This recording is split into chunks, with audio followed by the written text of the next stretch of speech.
पितृदोष होता है, काल सर्प दोष होता है, वास्तु दोष होता है। उनको ज्यादा कुछ नहीं करना होना। महाराज एक बेल का फल लीजिए। क्या लेना है? बेल का फल, बेलपत्री का जो फल होता है उसको ले लो। उसके अंदर का जो गुर्दा होता है, अंदर का जो भाग होता है, उसको निकाल लीजिए और उस बेल के फल में आटा सेक कर उसमें शक्कर मिलाकर उसको उसके अंदर भर लीजिए। अमावस्या के दिन सुबह 10 बजे से पहले उस बेल फल में जिसमें तुमने पंजेरी भरी है, आटा सेक कर भरा है शक्कर के साथ में, उसको अपने घर में घुमाने के बाद में जिसको काल सर्प दोष बताया है, पितृदोष बताया है या वास्तु दोष का स्मरण बताया है, घर में सब दूर घुमाकर अपने परिवार का हाथ का स्पर्श कराकर पीपल के पेड़ के नीचे तक खड्डा खोदकर उस बेलपत्र के उस फल को दाब दीजिए। उस फल को उसमें दबा दीजिए। महाराज केवल एक अमावस्या करना रहता है, पितरों के दोष से मुक्ति मिलती है और हमारे घर के कार्य सफल होना प्रारंभ हो जाते हैं। कार्य की सफलता होती है, कार्य में सफलता प्राप्त होने लगती है।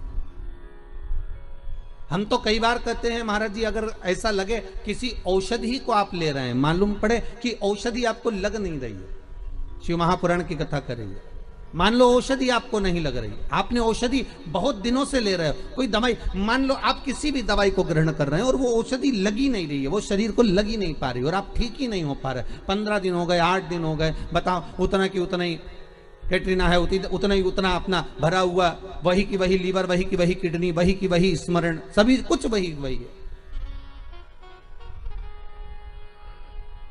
उतने की उतना ही। बीपी भी ऊंचा नीचा चल रहा है पर लेवल में नहीं आ रहा, शुगर भी लेवल में नहीं आ रही, तो प्रयास करा करो महाराज, बेलपत्री के फल का जो गुर्दा है, अंदर का जो भाग है फल का, उसको पानी में गला लीजिए और प्रदोष कम से कम प्रदोष नहीं हो और बीमारी जरा दवाई लगी नहीं रही हो तो बिना प्रदोष के भी कर सकते हो। उसको पानी में गलाइए, आधा घंटा पानी में, जैसे आपको सुबह मंदिर जाना है 10 बजे, तो सुबह स्नान कर कर कम से कम 6:30-7 बजे उसको पानी में गला दीजिए और उस बेले के फल का गुर्दा सा गला हुआ पानी शिव जी को ले जाकर समर्पित कर दीजिए। महाराज उस पानी में से थोड़ा सा 1 चम्मच पानी शिव जी पे चढ़ा हुआ लेकर आ जाइए। उस पानी को जो बीमार व्यक्ति है उसको औषधि देने से पहले मात्र आधी चम्मच से भी आधा चम्मच उसको दे दीजिए।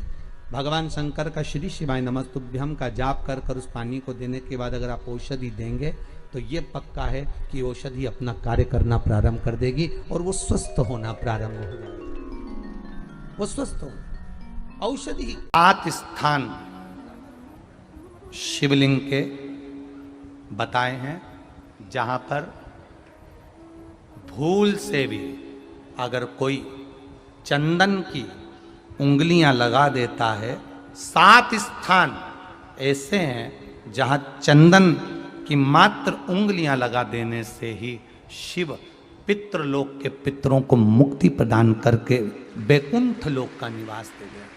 7 स्थान।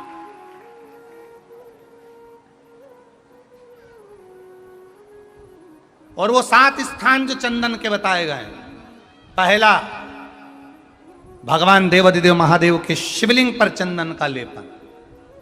समझ लेना जरा बहुत अच्छे से।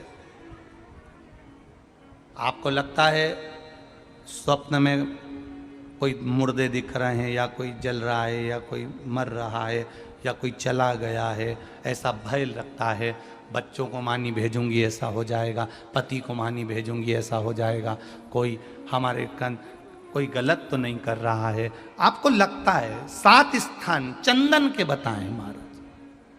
पहला शिवलिंग, दूसरा जहां गणेश जी का स्थान है, मालूम है ना सबको, जम के बोलो जरा, मालूम है ना सबको, जहां गणेश जी का स्थान है वहां अलग से गणेश जी बैठे, वहां नहीं, शिवलिंग में जलाधारी के ठीक सामने, राइट में गणेश, लेफ्ट में कार्तिकेय, बीच में अशोक सुंदरी। तो पहला चंदन बाबा के शिवलिंग पर, दूसरा गणेश जी पर चंदन की उंगली, तीसरा षडानंद कार्तिकेय पर चंदन की उंगली, चौथा अशोक सुंदरी पर चंदन की उंगली, पांचवा जलाधारी पर चंदन की उंगली, छठा जो शिवलिंग का जल बह रहा है इसके ठीक विपरीत की ओर चंदन की उंगली, और सातवां चंदन नंदी के मस्तक के ऊपर जो दो सींग लगे रहते हैं उस पर चंदन की उंगली। ये कब लगाई जाती है? या तो अमावस्या के दिन आपको लगता है कि हमारे पूर्वजों का उद्धार नहीं हुआ, हमारे पूर्वजों का कल्याण नहीं हुआ, कहीं अधोगति में कोई चला गया है, उसका बस एक बार, रोज नहीं जरूरत है, प्रतिदिन जरूरत ही नहीं, महीने में एक बार अगर अमावस्या के दिन भी आपने चंदन के थोड़ा सा चंदन अगर मेरे देव अधिदेव महादेव को 7 स्थान पर समर्पित किया है। अशोक यहाँ पर वर्णन कर रही है, मैना, धन्य और कला की कथा कह रही है। तीनों ने सनकादि ऋषियों से मांगा। चंदन भगवान को अति प्रिय होता है और चंदन ही एक ऐसा होता है जो पितरों को भी प्रिय होता है, जिसका स्पर्श मात्र लगने से पूर्वजों का कल्याण हो जाता है, वो चंदन का स्मरण। कुशा जानते हो सब लोग? जितने लोग आस्था चैनल पर कथा सुन रहे, कुशा जानते हो कि नहीं जानते? डाब, कुशा, कुशा का आसन।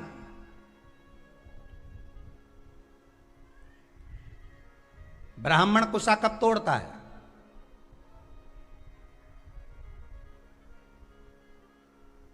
ये कुशा कब तोड़ी जाती है? केवल अमावस्या को, केवल अमावस्या। अन्य अमावस्या पर तोड़ेगा तो 1 महीने तक चलेगा।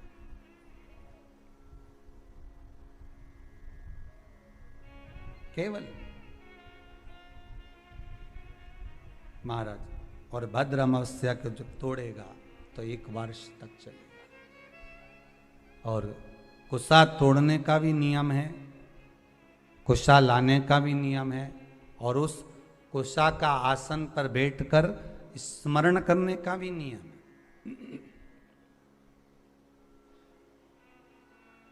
कुशा का आसन पर बैठने का भी नियम है। ये जो बाजार में जो कुशा के आसन मिलते हैं, आप अगर बोलकर बनवाएंगे कि हमको बिल्कुल ओरिजिनल कुशा का आसन चाहिए, हमको असली कुशा का आसन चाहिए, तो आपको प्राप्त होगा। जिनके चेहरे पर आंखों के नीचे कालापन हो जाता है, कुशा का आसन वहां भी काम आता है। कि आप थोड़ी देर, आधा घंटा, 20 मिनट, 25 मिनट जब भगवान की सेवा कर रहे हो, कुशा के आसन पर बैठ जाइए। आपको किसी क्रीम की जरूरत नहीं पड़ेगी, किसी आपको पाउडर की जरूरत नहीं पड़ेगी। आप कुशा के आसन पर बैठकर भगवान का भजन करो। जितनी देर बैठ सकते हो उतनी देर कुशा के आसन पर बैठो।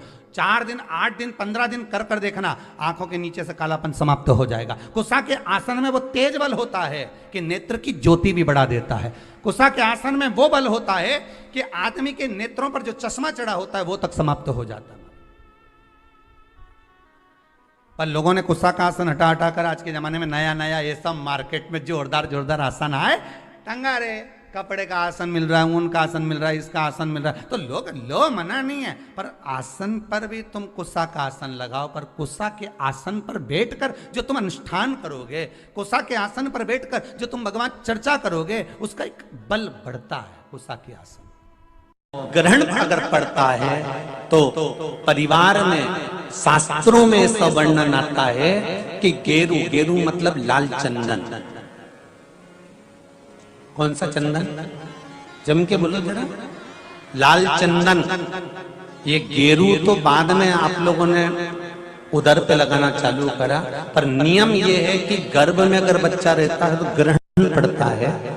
चंद्र ग्रहण पड़े, सूर्य ग्रहण पड़े, तो जो नारी का गर्भ रहता है, भले वो 3 महीने का हो, 2 महीने का हो, 1 महीने का हो, 8 महीने का हो, 9 महीने का हो, 10 महीने का, नारी का अगर गर्भ है तो बुजुर्ग लोग भी कहते हैं, उनको ये भले नहीं मालूम होगा कि क्यों गेरू लगाते। गेरू नहीं, लाल चंदन की 3 रेखा नारी को अपने पेट पर खींच लेना चाहिए। क्या होता है तो कहा, बच्चा विपरीत पैदा नहीं होता, बच्चा स्वतंत्र स्वस्थ अच्छा पैदा होता है। पानी का मटका, हंडा, भले तुम्हारे घर में नल से पानी आ रहा हो, आरओ का पानी आ रहा हो, तुमने आरओ लगा रखा हो, और उसके नीचे एक छोटा सा हंडा, मटका, कुछ भी, छोटा सा घड़ा कुछ भी रखना जरूर चाहिए। रसोई घर में भले इतना बड़ा हंडा रखो, मटका रखो, घड़ा रखो, कलश रखो, पर रखना जरूर चाहिए। क्यों? उसमें पितरों का स्थान होता है। तो घर में, रसोई घर में कभी परिवार में किचकिच नहीं होती, क्लेश नहीं होता। अगर हंडा भरा हुआ है, हंडा खाली होते होते जब सुबह के समय पर पानी थोड़ा रह जाता है, उस घर में जहां हंडा आधे से ज्यादा खाली हो जाता है, शास्त्र कहता है, भविष्य पुराण कहती है, जहां पानी का हंडा आधे से ज्यादा खाली हो गया, समझ लेना दूसरे दिन रसोई घर में क्लेश जरूर होगा, यह पक्का।